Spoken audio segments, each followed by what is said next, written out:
Darkness enveloped the village as explosions shattered the night, each blast ripping through the silence like a scream.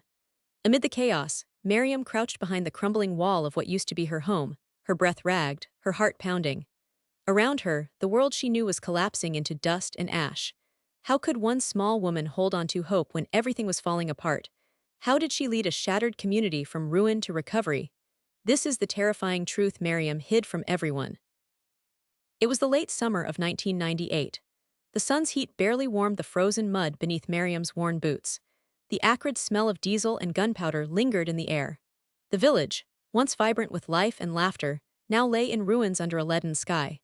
Streets were silent except for the occasional stirring of wind carrying debris and memories.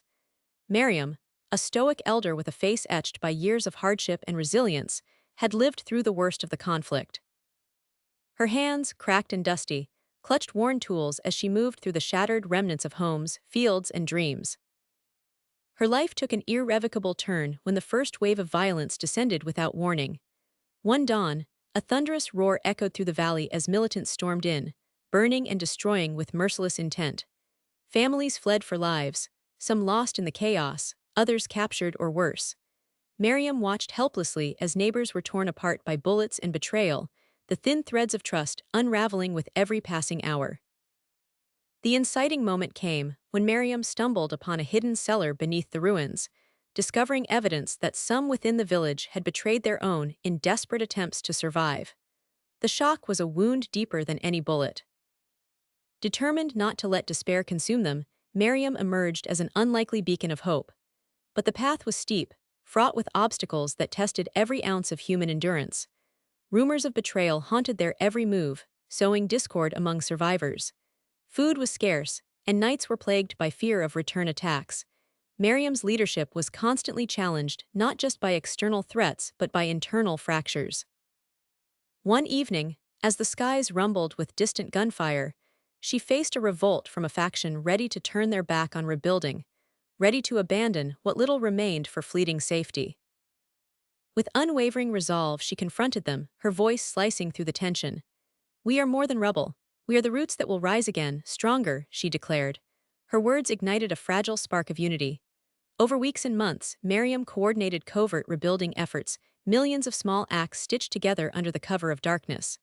By day, the village bore the scars of war. By night, hands joined in secret to restore what was lost. Every nail hammered was a refusal to surrender. Every brick laid a declaration that hope would endure. The breaking point came when the militia returned for a final, brutal sweep. Mariam and the villagers took refuge in the old church, their sanctuary and fortress. The air was thick with smoke and dread.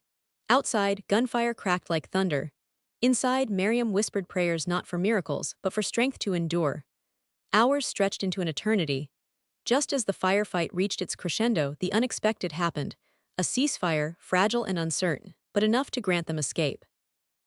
Mariam led the survivors through secret tunnels to safety, each step a victory against the relentless march of death. But the real story lies beyond the battlefield. Mariam harbored a secret that could shatter the fragile peace they fought to build. Decades earlier, before the war's eruption, she had been involved in a decision, a clandestine pact with forces that later betrayed the village. This secret, buried in silence, explained not only survival but the inexplicable betrayals that tore the community apart. It challenged the narrative of heroism, revealing the shadows that humanize even the fairest among us. In revealing this, the story rejects simple notions of good versus evil, exposing the complex web of survival and sacrifice. Today, the village still bears scars, but its people stand united, a testament to Mariam's enduring legacy. She became more than an elder. She embodied resilience, forgiveness, and the painful necessity of facing uncomfortable truths. As you watch this, ask yourself, what price do we pay for peace? How do communities reclaim their souls after the unforgiving violence of war? Mariam's story is a mirror reflecting the harsh realities of conflict and the extraordinary strength found in shattered lives woven back together. The terrifying truth Mariam hid from you is not just about betrayal or survival, but about the entwined threads of humanity that emerge when darkness seems all-consuming. What do you think was the hardest part of rebuilding after war?